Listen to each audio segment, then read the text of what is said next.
Hi, everybody. It's Gene Simmons, and you're not, and you're listening to the Potter Than Hell podcast with Steve, BC, BB, and Dylan. But you knew that, didn't you? Ladies and gentlemen, welcome to the Potter Than Hell podcast.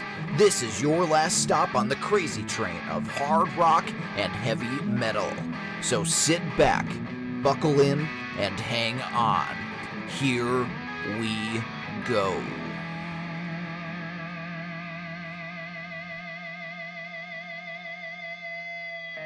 Hello, Potter Than Hellions, and welcome back to Potter Than Hell podcast. I am your co-host, Tom, from Shout It Out Loudcast, joined by the man we all know and love, Steve. What's up, brother? Not much. How are you? No, you are the host today. You're not the co-host. You're the host today. Okay, I'm the host. There you go. I'm running point here on Potter Than Hell. The hostess with the mostest. I love it. What's up, brother? Nothing. How are you? Everything's good here in Pennsylvania. Good. My wife had cataract surgery today, so she's resting and relaxing now, and oh boy, enjoying the sunshiny day here. So it's pretty good. How are you doing? Yeah, pretty good. Yes, Southern New Hampshire's the weather's nice. It's we're recording a little bit before Labor Day weekend here, so feeling good. Everything's going well. Not too bad. That's good. Any big plans for the holiday or? I don't. Right now, I don't know. Might head up north to the beach or something like that. The weather's going to be great, so probably do something like that. Visit my son. It's he's at school. He's out at Keene State, New Hampshire. So probably visit him and say hello. But nothing really too crazy. That's cool. Yeah. What about you? Going to visit any ballparks as you always do? Actually, yeah. We're I don't think that this is Thursday we're recording. Actually, it's the 31st of August, and yep. We don't have anything going on tomorrow, but Saturday we got a day chock full of my nephew's football game, and then we got to drive an hour and a half to Lehigh Valley Stadium for his dad's birthday party at the ballpark. And then hour and a half drive home, and then I got to work Sunday. And Monday's going to be hopefully a chill day, but okay. So it's going to be busy weekend, and a busy weekend, but it'll be good. The weather's supposed to be good, so we're happy about that. Good, nice. Actually, before we get going, just to give our listeners a little up for you, how's things at Shout Out Loudcast, Dorm Damage, ARC? I know you guys just released an ARC the other day, which I didn't get to listen to yet, but how's things going on those fronts? It's good. We're busy as always. So yeah, Shout Out Loudcast. Everything's going well. Dorm Damage. We didn't drop one this week because on the weeks that we drop our monthly album review crew, we take a break with that. But yeah, we just dropped album review crew. It was my pick. It was Foo Fighters, Wasting Light. Some strong opinions both ways. I didn't realize how polarizing Foo Fighters were, but apparently they are. I can't wait to hear it.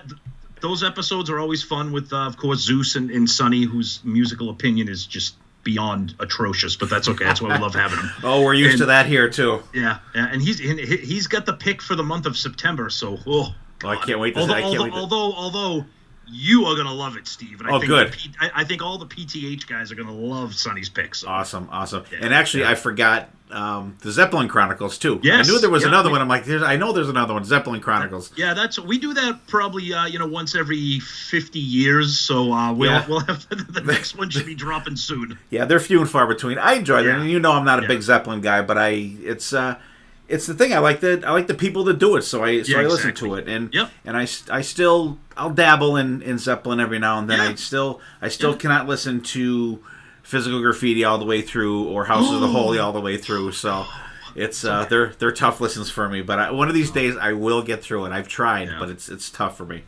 No, it's the same thing with the Potter Than Hell guys. You guys might cover some bands that might not be my favorite, but just hearing you guys talk that's the fun part of it, Yeah, it's the chemistry of the people that are doing the show. Exactly. Yeah, exactly. Yeah, for sure. Yep. So last week's episode was near and dear to my heart. You guys talked about two albums that people are very, very passionate about. And it's funny because people on opposite ends think that their album is the best and the other one is overrated. And that is Creatures of the Night versus Revenge. How'd that go? It was fun. And personally, I kind of think that they're both overrated a little bit. Okay. For different reasons, but it went cool. And actually, that was an episode that we had in the can I think we recorded it like 2 years ago. The one that we were saving just for a rainy day, okay. And we recorded like that week, and that was the rainy day because we did an episode with your ARC co-host Sonny, and we had and I swear to God it was not me this time, and we had technical difficulties and it got all fucked up, and it was a long episode, and it was the night before it came out, so we threw that one out. So the one that we recorded with Sonny will be out next. Well, as you're listening to this, that's what you heard last week. Gotcha. Okay. Yeah. No. Yeah. So the Creatures versus Revenge. It's good because I love Revenge, and I think Creatures is overrated, and other people think vice versa. And I think that was a good matchup of two albums that people, the people that love them really love them. So I thought that was a fun listen. And the thing is too, a lot of times you'll have a different opinion when you're matching a song against another song too. Oh, I agree. I think that has a lot to do with it because you may like the album overall, but depending on how the songs line up, that could be different of how the album's going to come out at the end for rankings or whoever liked what. Oh yeah, totally. Yeah, I did have a problem with you eliminating every time I look at you, but that's okay. I know it's a poor attempt. I had to make it fit. I know you had to make it fit. I know it's a poor attempt at trying to recreate Forever, but I don't think it's that terrible of a ballad. But you had to cut something out. Yeah, and actually in hindsight, I probably should have left that in and figured out a way to put that up against I Still Love You and see how that would have came out. Yeah, that's. Although I think I Still Love You would have crushed it, blown it away.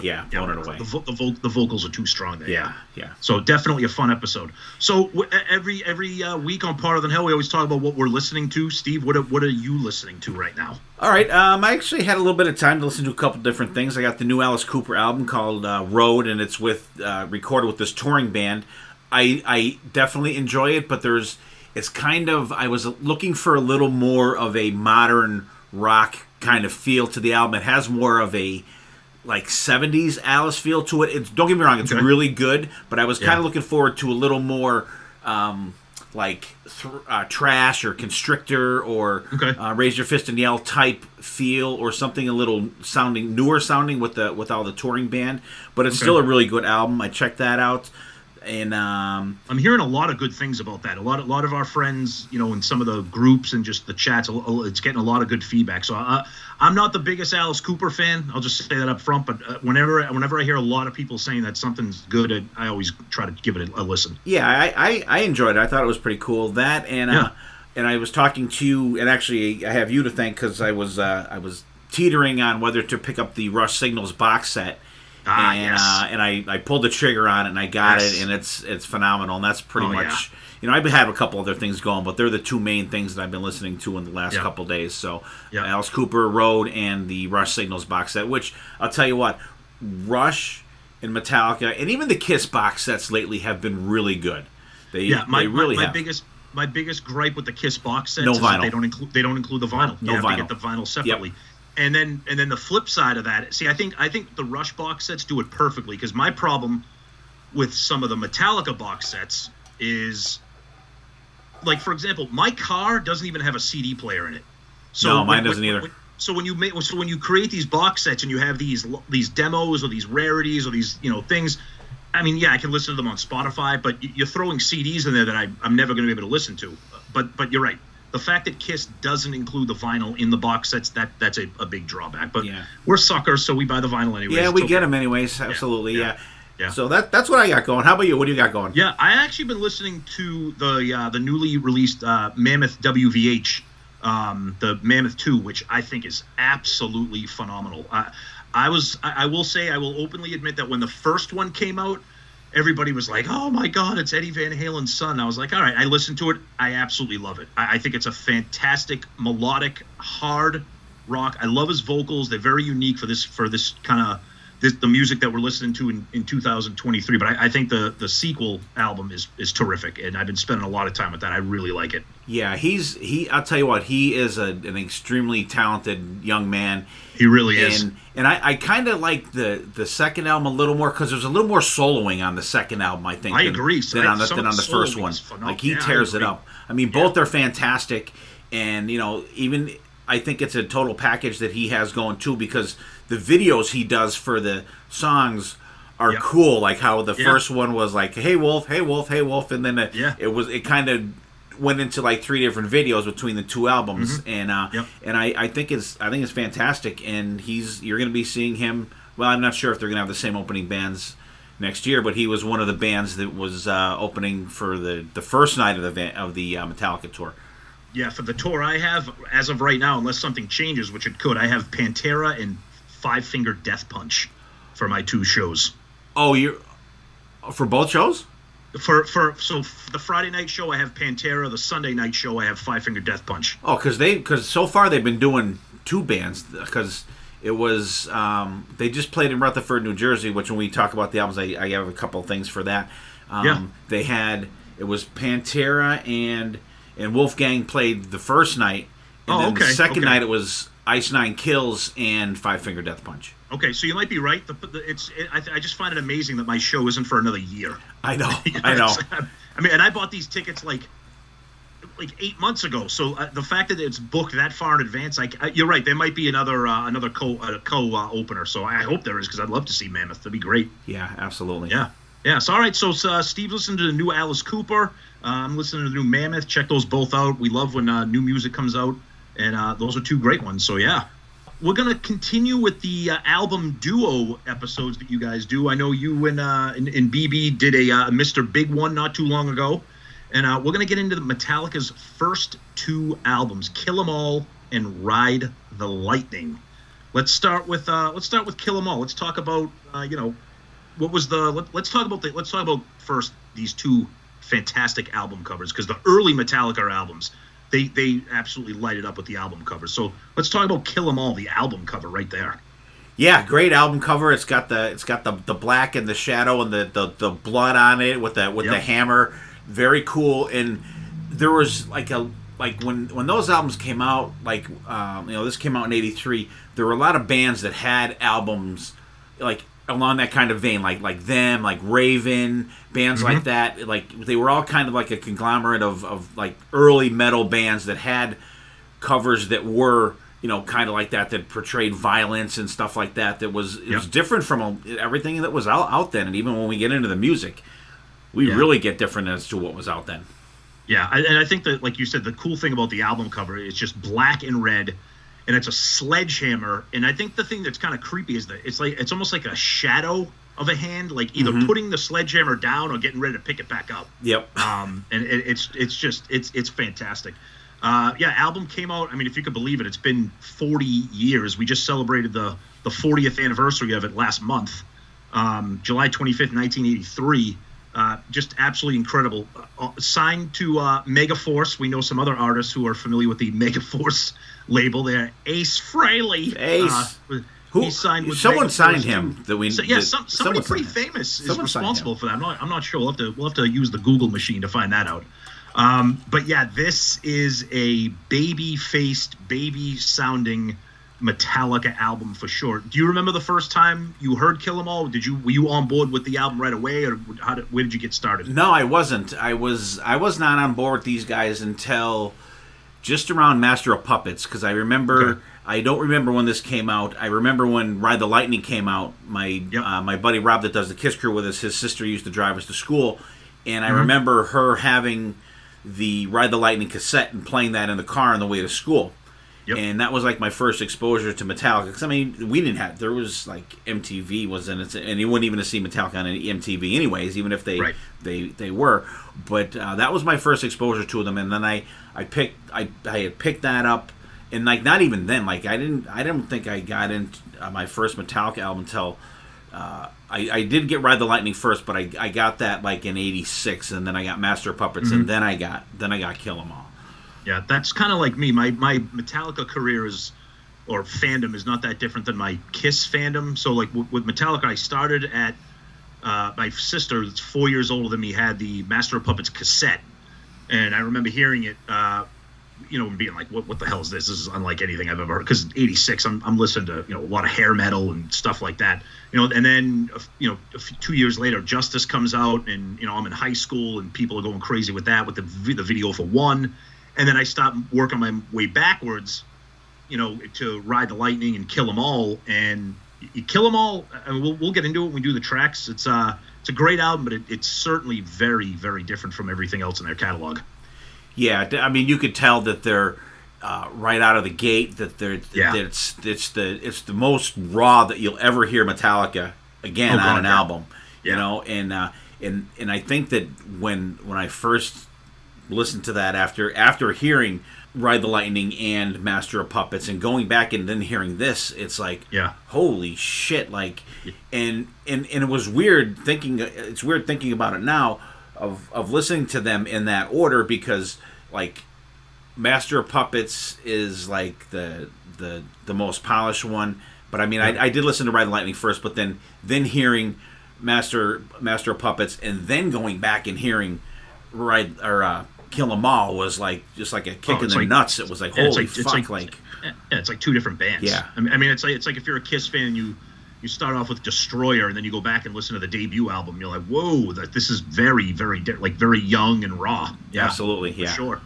So let's get right into the opener there with Hit the Lights. I mean, if you're a Metallica fan, you love this song. It's absolutely a fantastic album opener. Right out of the gate, the definition of thrash, definitely punk-infused thrash. A fantastic killer solo here. But the thing with this song, and the album in general, I should say, is one of my big problems with this album. And again, I know it's 1983. It's a baby-faced Metallica. It's not the Metallica that you see later on. Is just James Hetfield's vocals are very, very squealy, very screechy. You know, there's really no kind of really bass to it yet, because he's still kind of a baby. The production is super raw. I mean, you could tell this is almost like recorded in somebody's basement or garage. But right off the bat, I mean, in 1983, people must have just lost their mind when they heard Hit the Lights. Yeah, I think in the way this opens up the album, you just get that crescendo that it fades in, and then you get the drum roll down the huge drum kit that he had going at the time. And then I love the pick scrape that it's fantastic. That it gets going. And then when it goes in, you're like you're pedal to the floor right off the bat.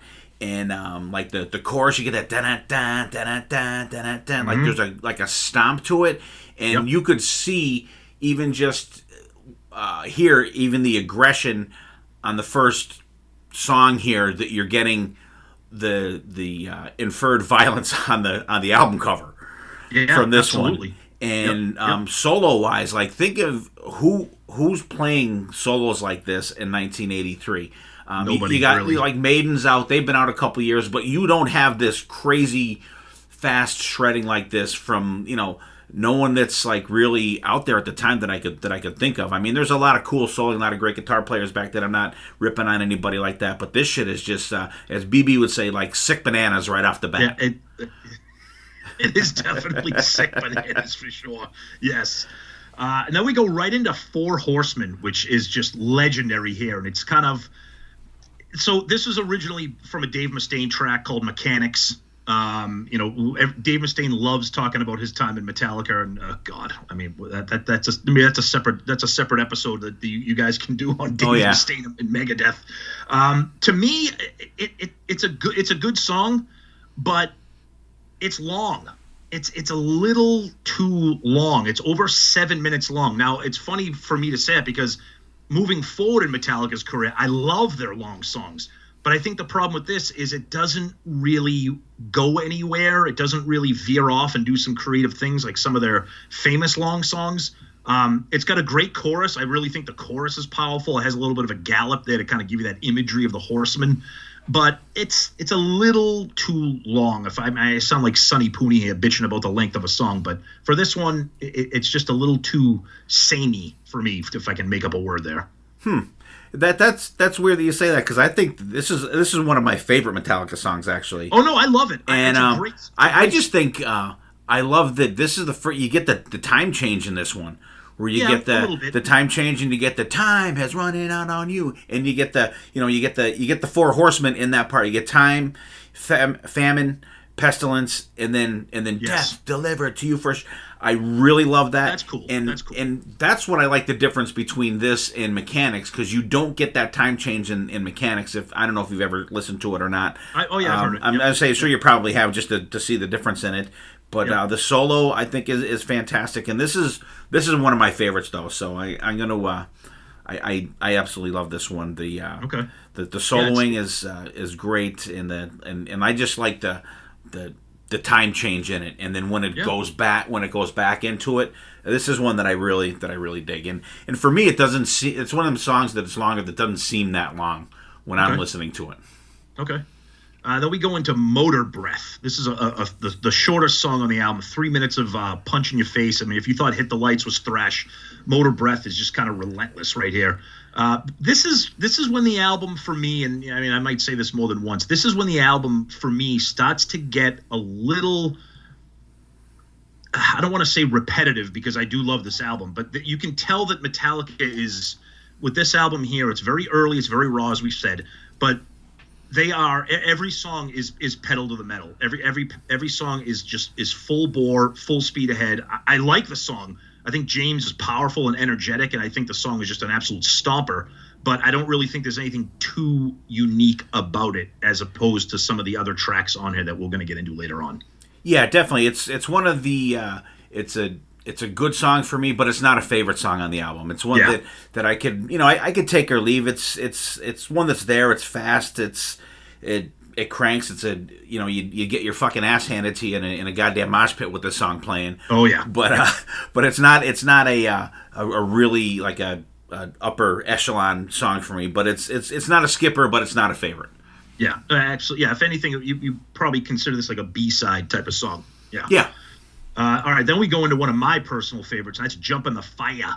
I like the tempo on this one. It's not balls to the wall, Hit the Lights, or Motor Breath. It's kind of a little bit. It's certainly up tempo, but a little bit more tempered back a little bit. I think it's got a fantastic chorus. I think James sounds great. The band is killing it as always. Incredible solo right here, but I really like this song. I kind of like the stomping beginning, and I like the tempo change. I like how there's a little bit more of a groove to this song as opposed to what we've heard so far. But "Jump on the Fire" has always been one of my favorites. Yeah, I think this is one that is kind of more of a hard rock song than a thrash song. And I think at this point in the album, is fourth song in, it's kind of a good like a slight palate cleanser as to getting your ass kicked those first 3 songs, and this one gives you kind of a little more. And you're right, it does have a little groove to it. And it is funny, like the "jump in the fire." I just that always cracks me up when I hear it. And even the solos subdued in this song too. So I think it's a little breath of fresh air as to what you were getting so far in the album. Yeah, definitely. And then we go into Cliff Burton's solo piece here, "Anesthesia Pulling Teeth." Now, I love instrumentals. I love them when Rush does them. I love them when Metallica does them. I like this. Okay, I know a lot of people are like, I don't need instrumentals. I like how it starts off as a straight up bass solo, and then the band jumps in, and then it's a full blown song, which I think is I really enjoy it. I mean, I think Cliff Burton is a legend. I don't know if he's the best bass player they ever had, but he's certainly the most charismatic and probably influential bass player that they've had. But I enjoy this. I like how it starts off as just that bass solo, and then it turns into an actual full band instrumental. So I think it's pretty cool. It is cool. I do like this one. Bass solo, take one. Yeah, when exactly. They started. I love it. It's cool, and I like that. You get I think it's 2.5 minutes before the drums kick in and stuff. Yeah, and it's to me it's interesting of how that this is on this album. Yeah, you know what I mean. It is, and I think you and I have discussed it before. The version that they do on S&M 2, the dude with the cello. Oh, God, yeah. It is fucking unbelievable, and it is a great tribute to him. And you guys out there, if you have not checked that out, give it a shot, check it out, because it is so cool. The dude comes out and does it on the cello, and they do the whole thing. It's just really cool. But it's good. It's in a good spot on the album, and I think it's once again interesting that it's on here, and I never skip it. No, me neither. No. And I do think it's a good spot, because right after this you got, to me, maybe the best song on the entire album, and that's Whiplash. As great as Hit the Lights is, I think Whiplash ties everything together that you want from just pure thrash. I think this song absolutely rips. It's got that classic, well, at the time it wasn't classic, but later on you referred, it's got that Metallica, that chug, riff, it's got a killer chorus, acting like a maniac, whiplash. The solo just is absolutely blazing. I think this is an absolute killer track on here. Probably might be my favorite. I'm not sure, but it's right up there with one of my favorites on this album. Yeah, this is a song that you get that kind of that stop-start thing, and you get the little tribal drum thing in there. I love that. Yeah, another great mosh pit song, yep. And there's like a chugging grindage to it. I like the fast lyrics on this one too. It's a mouthful to sing this song. Yes, and yes. They just played near us. I was so pissed. I was planning on getting last minute tickets to go for me and my two sons, but yep. I ended up working an extra day shift on the Fridays for the Friday show, and I was on my regular shift on the second show, so I didn't get to go. But I did order the CDs from that show like last week. Nice. They're putting them out. So, and Whiplash opened up the second night in Rutherford, New Jersey. Yeah, so I mean, you're getting fucking pummeled like right from the beginning at this show. But it is interesting though. On the first night, the only song played from Kill 'Em All was "Seek and Destroy" at the end, mm-hmm. and then the next show was they really. If you went to both shows, they had 2 songs in a row from Kill 'Em All because they opened the next show with Whiplash. Nice. And awesome. Just another blazing solo on this one. But even and I've been saying this like every episode, anytime we talk about anything, listen to the band underneath when Kirk is soloing. Just a fucking machine. It's incredible the speed at which they're playing. It's awesome. Yeah, and it's a quick show, a quick song. It goes by in a heartbeat, but it's a brutal, kick-ass song. This is a song that if you made a list of say 5 or 7 songs, what would you? If someone wants to listen to some cool kick-ass thrash of Metallica, what would you put on it? This would definitely be at the top of the list. Yes, for sure. Towards the top or the top. Yep, absolutely. Then we go into a really cool song that has kind of grown on me over the years, and that's Phantom Lord. I love the intro, kind of like that little haunting sound, and then you get kind of the drums, the riff, and then it rips right in. The main riff to this song is absolutely fantastic. The chorus is a little bit kind of clunky with the. I mean, again, they're an early young band here, but I love the breakdown. I like how this is kind of. It's funny when I hear this song now, knowing what we know about Metallica, as you know, we're lifelong fans. The breakdown in the middle of this is like, okay, you could see what was going to be coming from them in future albums, because I think Phantom Lord kind of hints at what they were going to be doing, you know, Ride the Lightning and Master of Puppets, and I think this is a really great song, kind of underrated for me at least. I don't really hear too many people talking about Phantom Lord, but I think it's killer. Yeah, this is not a huge one for me. It doesn't hit me the best, especially after Whiplash. I'm like, I don't know if I'm just exhausted from getting kicked in the fucking head from Whiplash. Yep. It's good. It's not a a skipper for me. And that slowdown after the solo is cool, because that is, and like you said, it's kind of like a glimpse into the future of what you're going to get in some other stuff as they go along. And there's a great build back into like the second solo in it. It's another aggressive one, but it's just not a favorite for me. But it's far from a skipper. Okay. Well, speaking of not a favorite, we get to the next one, which is No Remorse. Now, the cool thing about this song is it starts off with a solo, which anytime a song does that is friggin' fantastic. But this is long. This is 6.5 minutes long, and I think, you know, I mentioned how Phantom Lord kind of has a little bit of a clunky chorus. I think this song gets a little clunky when James starts doing the, you know, War Without End part, and the band kind of loses. I just don't like that transition, how it kind of loses the pace of in the tempo of the song. So No Remorse, and again, I know forgive me for kind of sounding repeating here. It gets a little samey with some of the tempo and the pace here, and this one is not, again, nothing is a skipper on this album, but there are certain songs I prefer. No Remorse is not one of the songs that I would prefer on this. Oh, Tom, you're killing me. Oh, see, but this is why. I know. I love it. This is another favorite of mine here on this album. Okay. I like the crunchy guitars they start. The leads rip off in the beginning. And it's like just under a minute you get your first tempo change in the song. But I think this song, what I like the most, it's got a groove to it, I think, that I really like. Okay. And the solo is like really melodic in this one, which is a good change up, I think, for Kirk on this one. But I do have, like, literally at the end, but they could have shortened it up somewhat. They could have knocked a minute and a half off this. I think we would have been in the good area there for the song like that. It's I love it. It's great, but it is a little long in the tooth.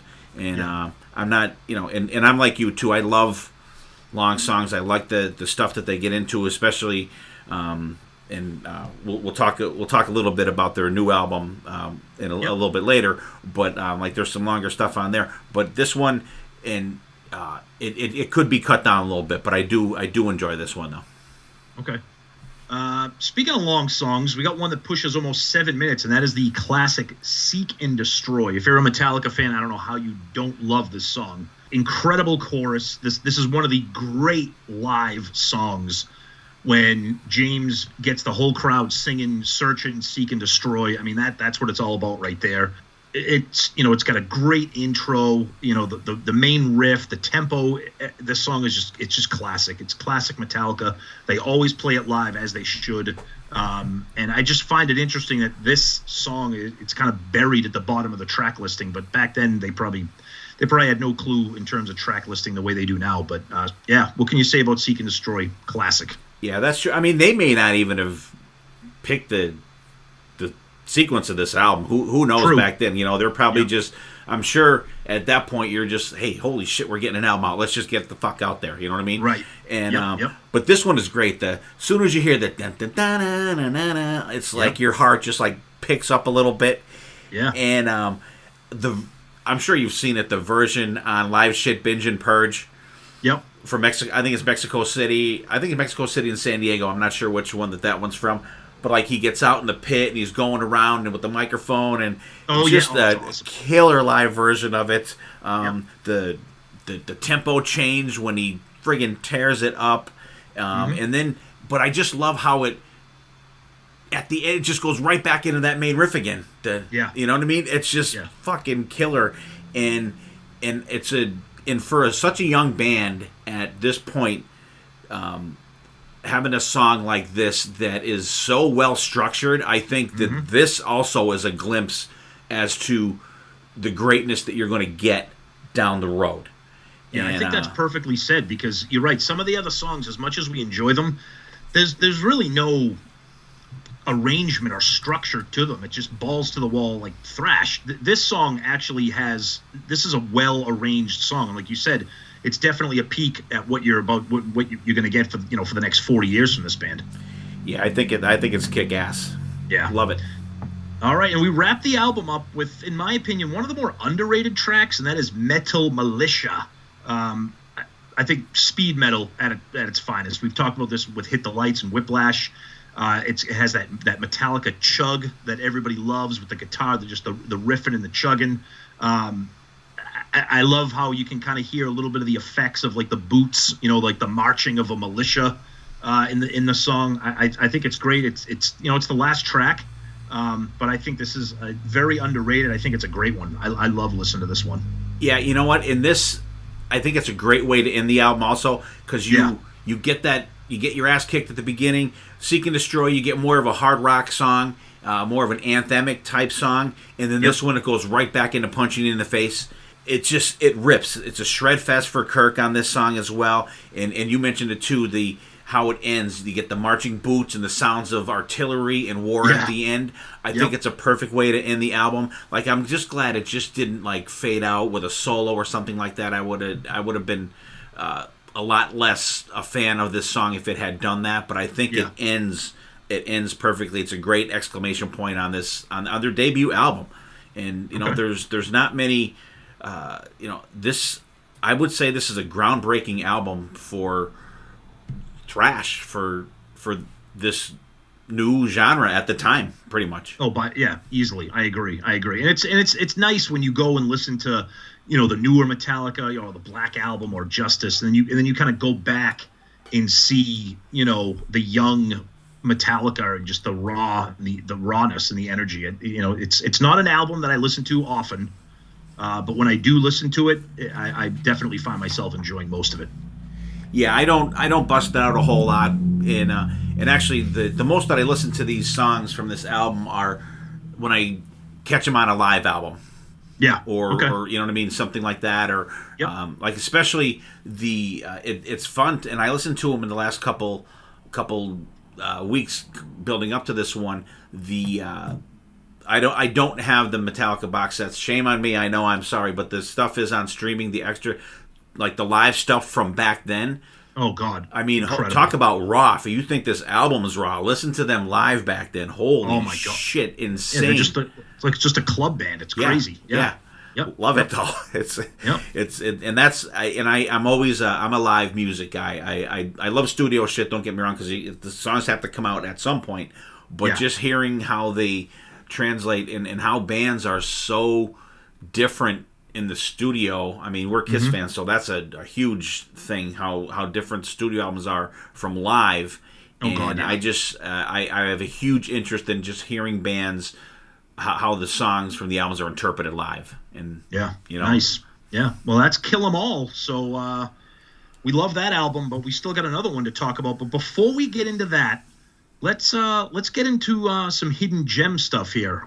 So we decided, because we're talking about the two early albums of Metallica, the first two albums, Kill 'Em All, which we just did, and Ride the Lightning, which would be coming up. We thought it'd be cool to fast forward 40 years and talk a little bit about the brand new Metallica album, 72 Seasons.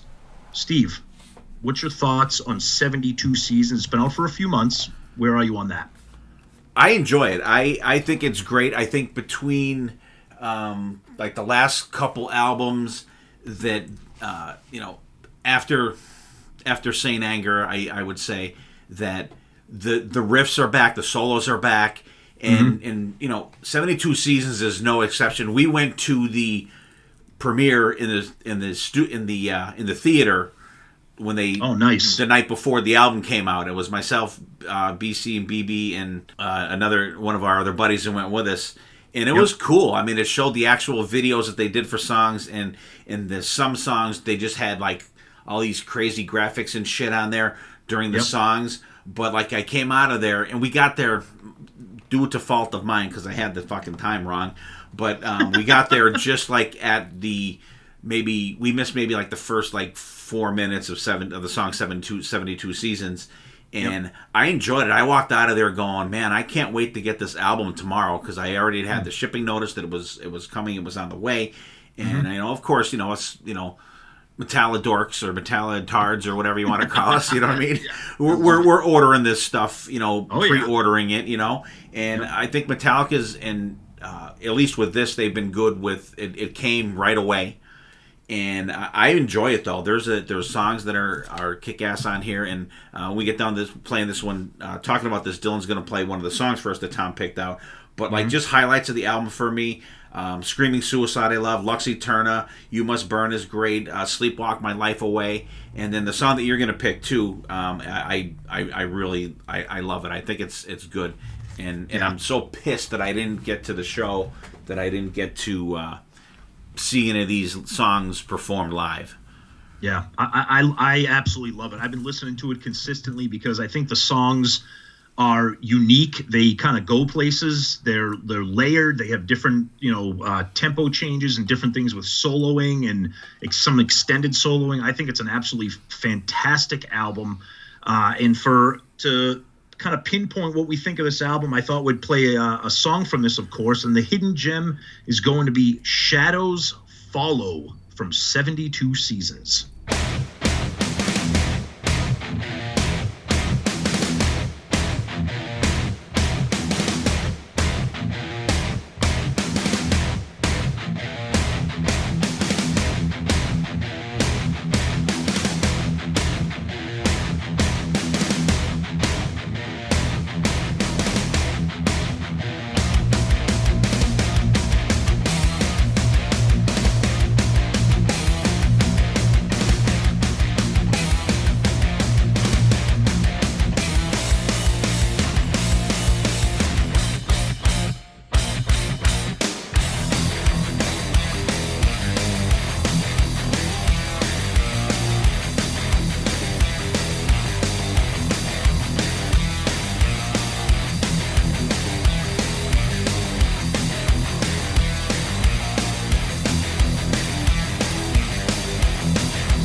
right, so that was my hidden gem. That was Shadows Follow from 72 Seasons. Now we're going to see what Stevie has for us with his gem. All right, I got this one, and Tom, I know you're absolutely going to fucking love this one. Oh, God.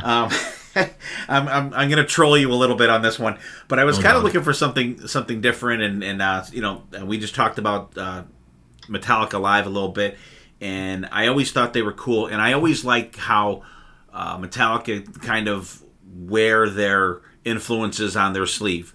And when they did their 30th anniversary shows, they had a bunch of their influences come, like Armored Saint played with them, King Diamond played with them, and then this guy is a huge influence, especially on Lars. And I was going through YouTube kind of looking for stuff, and I found a clip from, not a clip, it's just actually two songs together from September 14, 2009, recorded live in Nashville. It's your buddy Lemmy comes out. Oh, God. And they do Damage Case, and they do Too Late, Too Late. And I know you're not a Motorhead guy. I know you're not a Lemmy fan. But I'll tell you what. I was watching this today, and great versions of the songs. James sings, like Lemmy will sing a verse, and then James will sing a verse. But James does the guitar solos in both of these songs. Okay. And he fucking tears it up. I'm like, that doesn't sound like Kirk playing in his shows, and Kirk plays the solo, or James plays the solos on these songs. So that's what I got. I have Damage Case and Too Late, Too Late with Lemmy from Nashville in 2009. Okay, both of those songs are much better on Garage Inc. when Metallica's playing them and there's no Lemmy. They are good versions. They are, and actually I listened to them after that just to see how they sounded the whole thing. Yeah. But and I'm a Motorhead fan, and we do the Motorhead series on here. But I was trolling you a little bit, but maybe you'll check them out because the thing I found most fascinating was that James did the soloing on them. I was like, holy shit! I've never seen him solo before. I don't think. Yeah. No, he very rarely, if ever, does. So that's very cool. He does some guitar harmonies and stuff like that, but I just wanted to throw that out there. A, to troll you, and B, because it's really good, and it is interesting to see James play some solos. All right, nice. So we got Shadows Follow and Damage Case, Too Late, some Motorhead Lemmy collaborations. Nice. Those are our gems.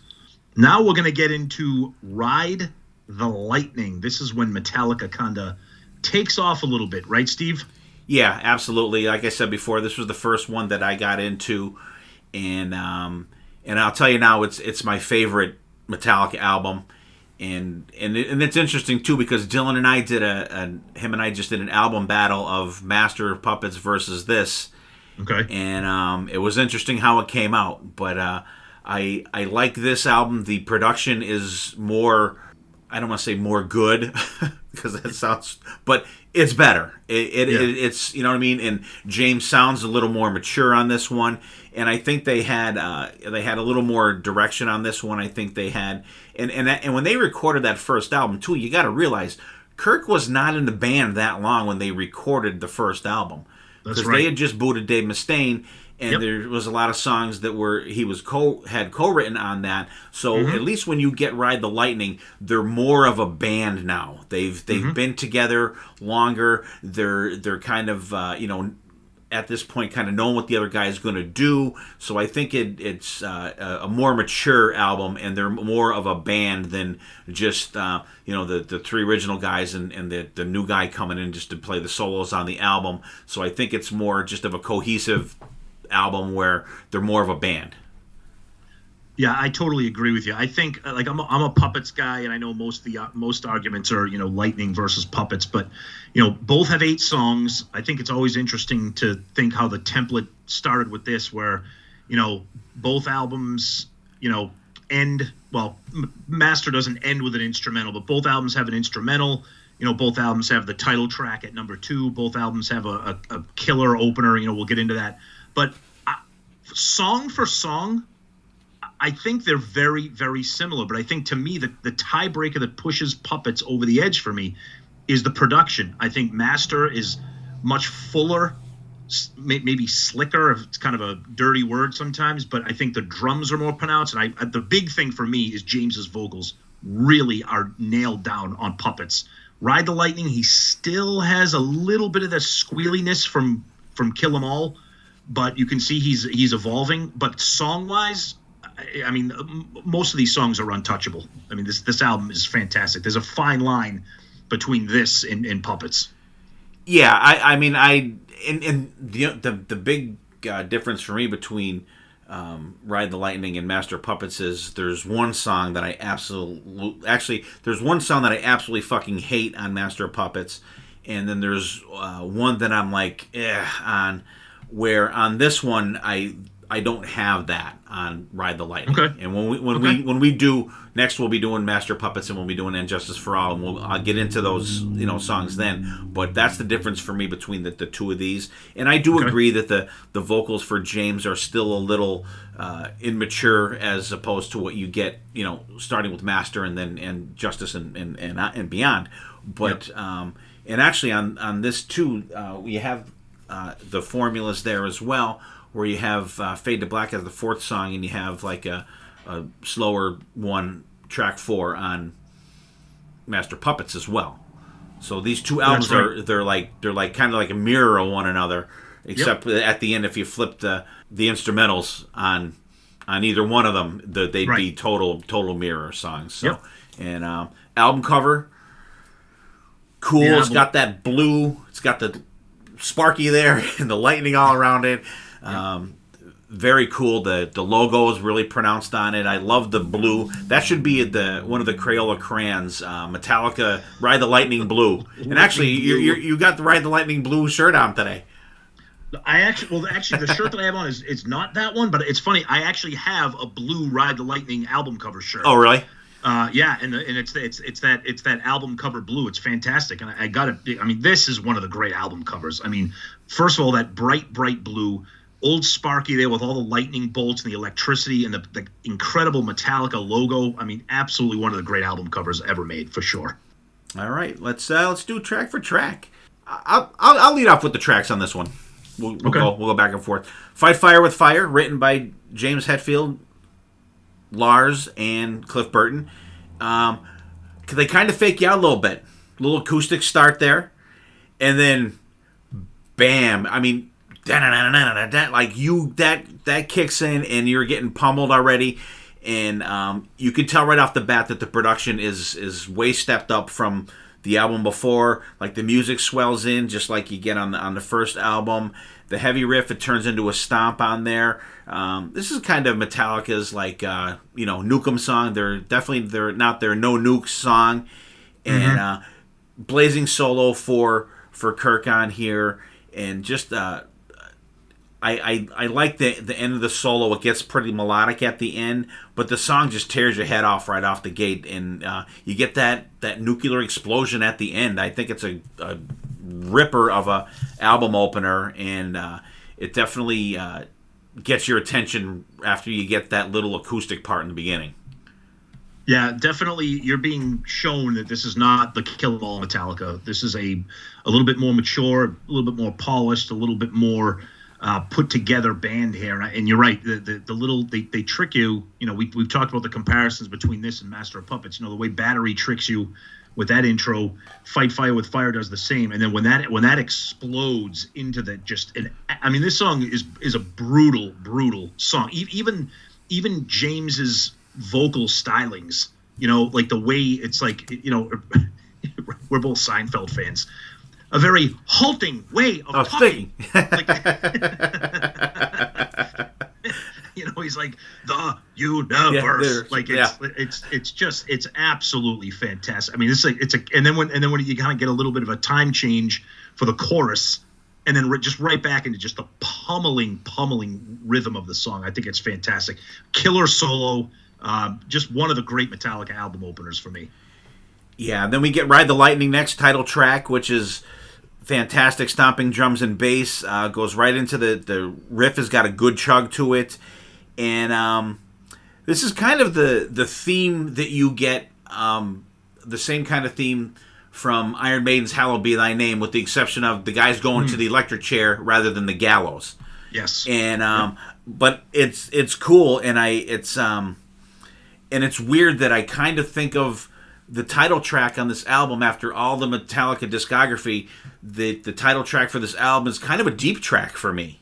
Yep. You know what I mean? You don't hear it a lot. Hailstorm does a really good cover of this song. I don't know if you've ever heard that or not, Tom. Actually, I haven't. No. It's real. They do a real good version of that. You get it speeds up at the end of the chorus, slows down somewhat around like 2.5 minutes for the solo. And this is another one too. The solo starts melodic and then it rips. And there's a lot of moving parts in the song. And even for the second part, you have a little more, like we talked about from Kill 'Em All, there's a little more structure already on this album that you get even in the second song here. And then I timed it like 2 minutes and 48 seconds. It fucking rips your head off. And this is a favorite on the album for me. I think it's a great number 2 of the 1-2 punch of the opening songs on this album. Oh yeah, absolutely. I agree with pretty much everything you said, and I love how there's a little bit of that change, near the kind of middle portion of the song when he starts speaking as the guy being electrocuted, being sent to the chair. Someone help me, please God help me. They're trying to take it all away. I don't want to die.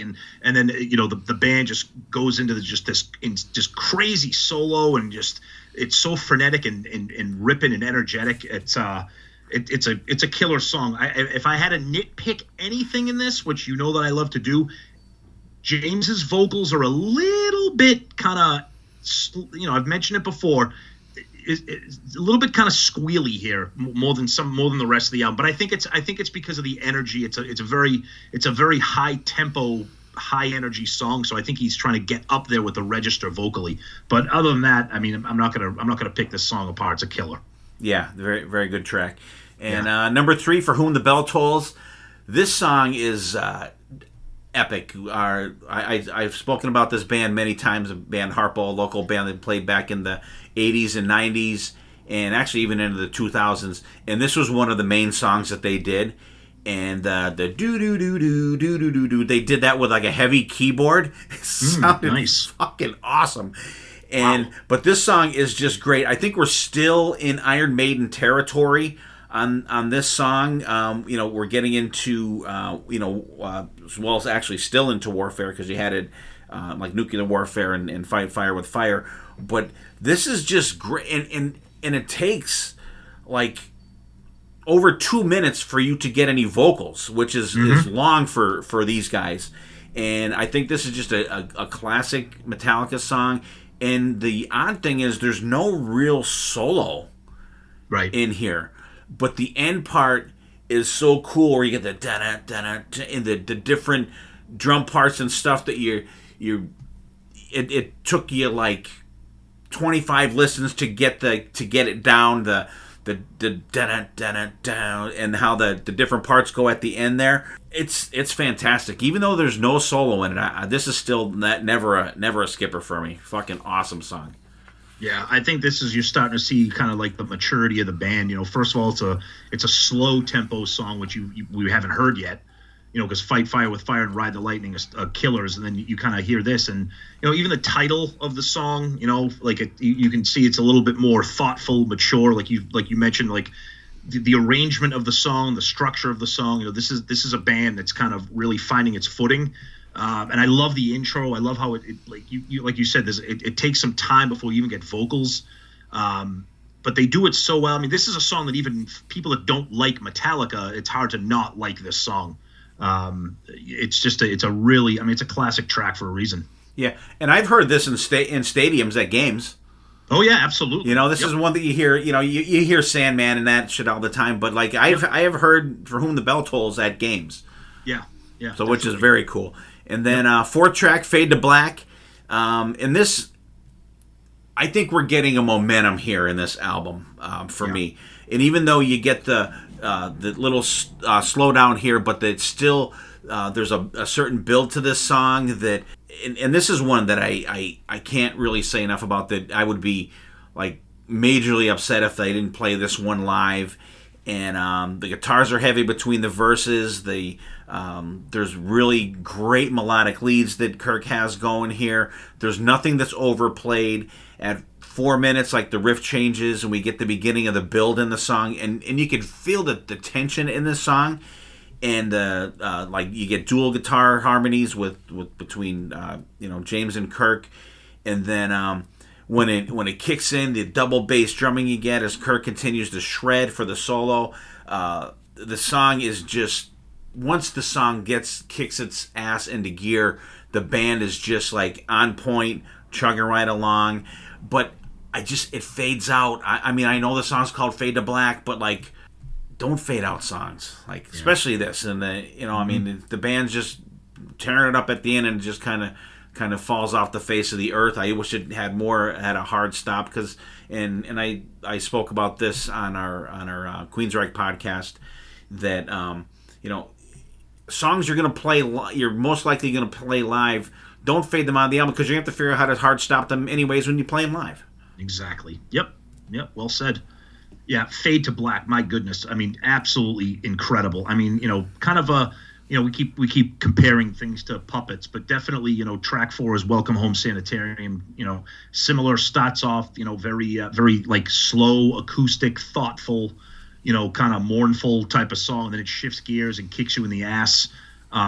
It's a powerful song. It's a classic for a reason. And we talked about how you could see the band kind of maturing and changing with For Whom the Bell Tolls.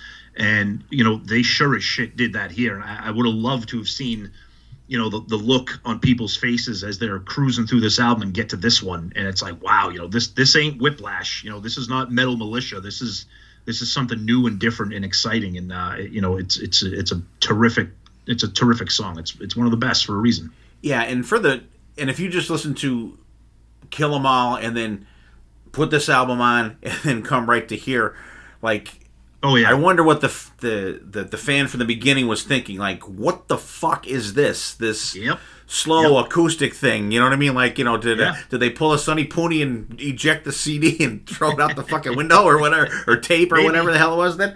Maybe. But it's once again, it's that palate cleanser that you get. Not for the whole song, but it gives the album a little breathing space as well. Definitely. And definitely a huge song, great live. And next we have Trapped Under Ice.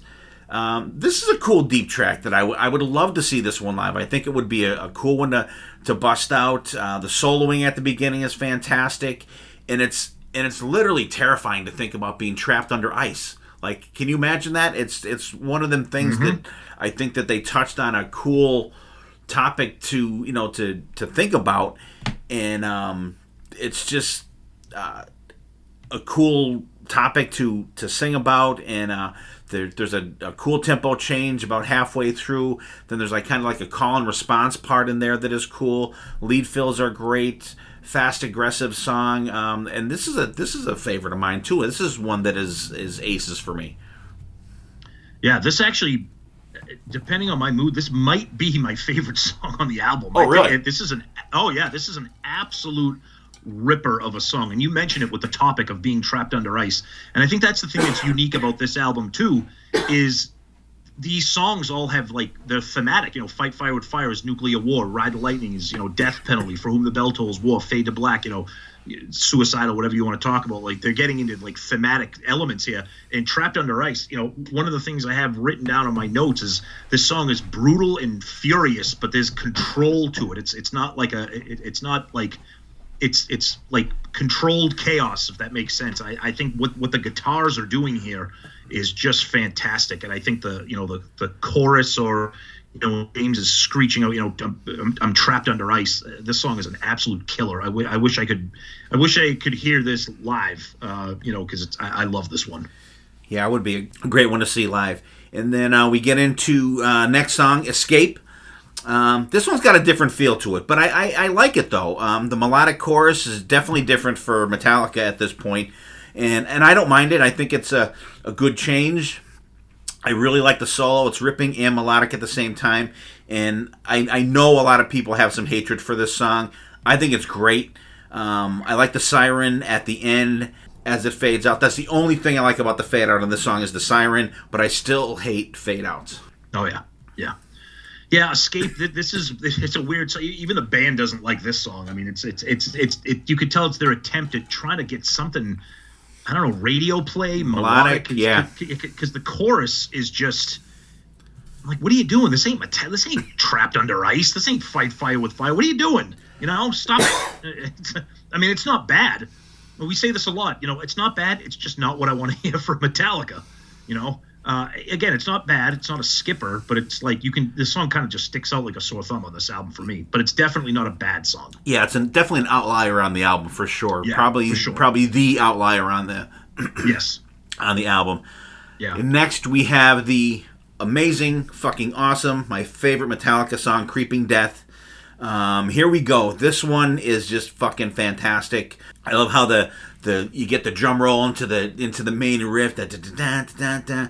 The song is so fucking heavy. When we saw Metallica on the Hardwired tour, they were switching out "Creeping Death" one night, and then they were doing "Fuel" another night. And we got the night with "Creeping Death," and I was so fucking happy.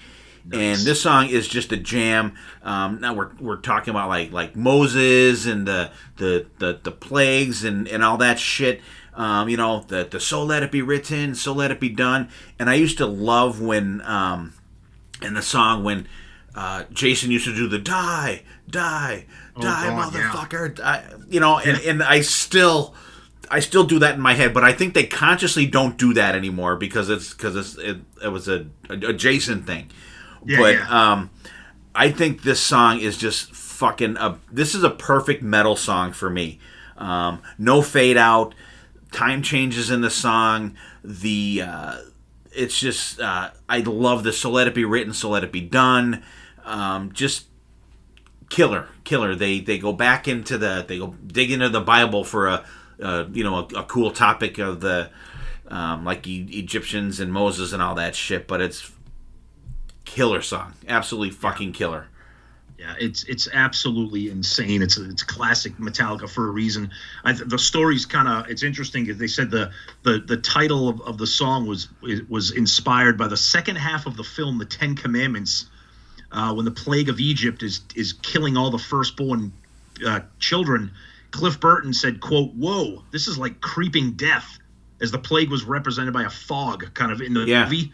The band said that they liked the term "creeping death," so they went with it. And again, another song, kind of showing their maturity. Another thematic song. I mean, who would have thought after hearing, the Kill 'Em All album, you'd hear the Metallica writing about biblical stuff. But absolutely just a ripper of a song, legendary for a reason. Yeah, and and it does show the maturity of the band in a way also too, that you have different themes, like we said, like suicide and Trapped Under the Ice and nuclear war, but you don't have the songs about we're gonna rock and we're gonna get a mosh pit and you don't have that, none of them on this one. So it shows a definite spike away from that stuff too. And the song and the music's more mature. The production is way better, and I think it's fantastic. And it's weird that like "Creeping Death" is like the 7th song in this album, but I think it's placed good though. I think it's like it gets you towards the end of the album. I don't mind it there, and I agree. So last track on the album, "Call of the Cthulhu." Instrumental track, clean guitar start, some understated bass that helps with the build, some wah-wah pedal swells in there, crunchy guitars. Not the most exciting song in the catalog for sure, but it's pretty solid. There's a heaviness about it, time changes in the song, some melodic playing around 3:45 that leads into the solo. But you do get Kirk tearing it up in this song. He absolutely tears it up. The tempo picks up some as it goes towards the end. This one's a little long. I don't mind it. There's some dual harmonic guitars towards the end. Then it goes back to the clean guitars that we started with. Decent album ender. A little long for me, but there are absolutely worse instrumentals in their catalog as far as I'm concerned. But it's not bad. Oh, interesting. I'll comment on that because first of all, it's 9 minutes long. It's very long. For an instrumental. I think my favorite part of the song is actually the beginning, the intro, and how it leads you into the rest of the song. I love the Metallica instrumentals, but I find it interesting what you just said, because I think this might be maybe their weakest instrumental. And it's good, and I love all of them, but it's definitely not Orion. It's not Suicide and Redemption. It's not To Live Is to Die. I think those are all superior to that. I like this, but it's 9 minutes. I don't mind a 9-minute Metallica song, a 9-minute Metallica instrumental, and I know Orion is long too. I get it, but but I do like it. I think it's very well put together and arranged. I think the band sounds spectacular, especially that the beginning of the song. How it kind of takes you on a ride. It's definitely good. I don't mind it as an album ender. Yeah. And what's your thoughts on? I was just kind of thinking about it. How on Master of Puppets you have Orion, then you have Damage Inc. on there. Yeah. What would your feelings be if they did this on this album, having Call of Cthulhu and then Creeping Death as the end of the album? What's your thoughts on that? It literally just popped in my head. Yeah, it's funny because I think both kind of make sense, but for me, I think an instrumental leading you into a brutal final track is probably better. So I think Master of Puppets did it better with Orion leading you into Damage Incorporated and sending you off. I think that Ride the Lightning probably should have done that. You'd have Call of Cthulhu, and then it brings you into Creeping Death, and then that just blows your head off, and that's the end of the album. Right. I wonder if if they thought that way when they were doing Master of Puppets. Yeah. Because shit, Creeping Death would be absolutely. It would probably be the best ending track on any fucking Metallica album ever. Well, probably. Yeah. Perhaps. So I wonder if maybe they thought of that when they put out Master of Puppets. It just kind of popped into my head, and. Yeah. We talked a little bit about when how I missed the Metallica shows. So from Ride the Lightning, for the 2 shows that they did at in New Jersey, the first night they opened up with Creeping Death, and they also did Fade to Black on the first night. Yep. And then on the second night they played For Whom the Bell Tolls, they played Ride the Lightning, and they played Call of the Cthulhu. Interesting. Which was definitely, I saw that and I was like, holy shit, weird. And it's weird that they have, they have 5 songs that they did between the 2 nights from Ride the Lightning, and only 2 songs from Kill 'Em All, which is a little interesting there. And so that's Ride the Lightning. And what else you got there, Tom? Yeah, look, I think comparing these 2 albums is so interesting because they're so different. I mean, you're seeing a band grow, obviously musically, especially lyrically and song arrangement-wise. So pitting them, back to back, I think it's a really fun exercise because it's a band that we love. So I think doing these 2 albums, I think, is really interesting. I think when you guys get to Puppets and Justice, I think that's going to be interesting too, because there's a lot of different things going on there. Obviously, in my opinion, not as stark as Kill 'Em All versus Ride the Lightning. But yeah, like I said, I love the songs on Ride the Lightning. I think it's an absolutely spectacular album, but I'm just a little picky with the production of the vocals, and I know that's picky, but I think the songs are so good that it just outweighs anything on there. And Lightning is a classic for a reason. I mean, it's every Metallica fan worships this album. Yeah, I definitely agree, and I love the progression that it shows between the first and second album too, and the maturity there. And we talked about song structure and stuff like that, and that just continues to grow for them, I think, as it goes along. And when we do. And it'll be you and I too. It'll do Master Puppets and Justice for All, and we'll definitely have some interesting things on there. Especially me when it comes to Master Puppets. I have a couple of thoughts that you probably won't be fond of. Good. I'm sure you know some of them. I always like a fight. That's okay. Yeah. So we may have a little battle on that one, but okay. Yeah. So I enjoyed it. I'm glad you came on, and I enjoy doing these album duo ones. I do one with my guys. I have Sonny do it and Steven do it. I'm working on one to do with Zeus as well. Yep. That I think will definitely be interesting. And so I'm working on that. I do, like I said, Sonny, Steven. I do one with Aaron Martell. I do one with your buddy Backpack Brad. I do one with.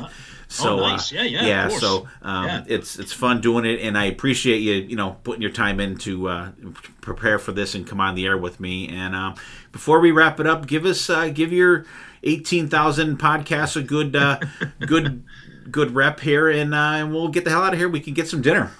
All right. Well, before I do that, I just thank you for having me, Steve. Love you guys. Love Parter Than Hell. Love hanging out with you guys. I'm pissed there's no Kiss Cruise this year. We're gonna be able to hang. We all love that. And anytime you're asking me on to talk about Metallica it's a thrill for me. It's my second favorite band behind Kiss. So I love it. And, I don't get the opportunity to do that on my shows. So thank you for having me. I love being here. And, Shout It Out Loudcast. You go to our website, shoutoutloudcast.com, and we're on all the social media, Twitter, or what's known as X now, whatever the hell's going on there.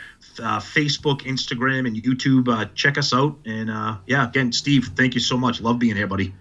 Yeah, Tom, thank you for coming on and spending time with us. And I hope everybody out there enjoyed it. And, Probably spring we'll do Master and Justice for All. And so hope you guys are enjoying some Metallica out there, and they're touring between now and 2024 when Tom's going to see them. So get out there if you get a chance to see them, and enjoy some Metallica. Go back and check out those deep tracks on the early albums, and check out the stuff on the box sets too. The box sets, there's a ton of other live tracks and all kind of shit on there. So check them out. Once again, thank you, Tom, for coming on. Check out Shout Out Loudcast, Album Review Crew, Led Zeppelin Chronicles, and Dorm Damage. I think I got them all right. All of them. That's right. Yep. So check them out. So there's a lot of Tom and Zeus out there, and I love the Zeppelin Chronicles. Like I said, I'm not a huge Led Zeppelin fan, but you got Jay Scott on there, you got my buddy Murph on there, and Zeus and you as of course, and I do enjoy it, and it does get me to dig a little deeper into Zeppelin, and then I'm coming along slowly, but I'm working on that. I'm working on it. So start listening to Houses of the Holy, because that's the next one coming up. Is it? Okay. So that's not till next year, though, right? No, we're going to try to bang that out this year. We got over the big hump of Led Zeppelin 4. That was the big Mount Olympus of Zeppelin albums. I disagreed if you haven't listened to it yet. I checked it out, the next one is Houses of the Holy. We'll probably hit that sometime this fall for sure. We want to get that done by the end of the year. So okay, I will definitely tune in. So you guys out there tune in too. And once again, Tom, thank you. And everybody out there, thanks for tuning in. If you're a new listener, welcome. If you're an older listener, welcome back. And take care of yourselves and each other. And we will see you next time. And there definitely will be a next time.